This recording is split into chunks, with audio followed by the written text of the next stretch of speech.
Want to stop lying in news media? Bring back the Fairness Doctrine.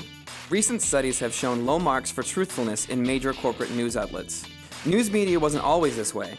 For the first 38 years of television's history, the Fairness Doctrine provided standards for radio and television broadcasts that made them truthful and ensured that their editorials represented diverse opinions. During World War II, the United States saw the role that propaganda had played in the creation of Nazi Germany.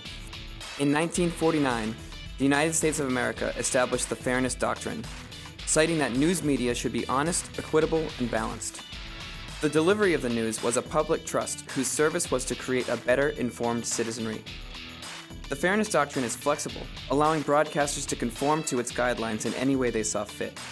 The Fairness Doctrine did not empower the FCC or any other government agencies to control what broadcasters say or how they present the news.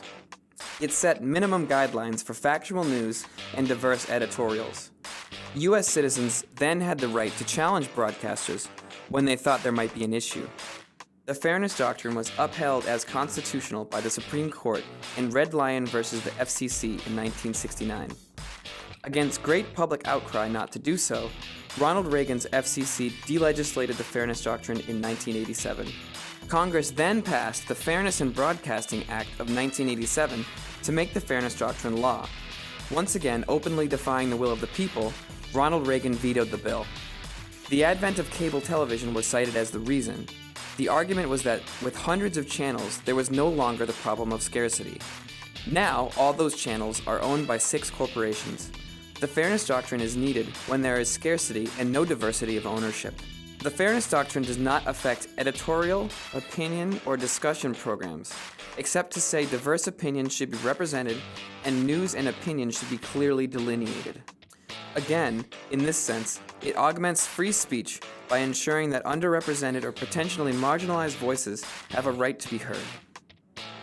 The Fairness Doctrine sets one standard for all news media. Be they considered right-wing or liberal, news should be truthful, and editorial should represent varying viewpoints on the issues. The Fairness Doctrine is constitutional. It sets minimum standards that news be factual and editorial represent diverse opinions. The Fairness Doctrine is necessary for healthy public discourse. The Fairness Doctrine is necessary. Bring back the Fairness Doctrine.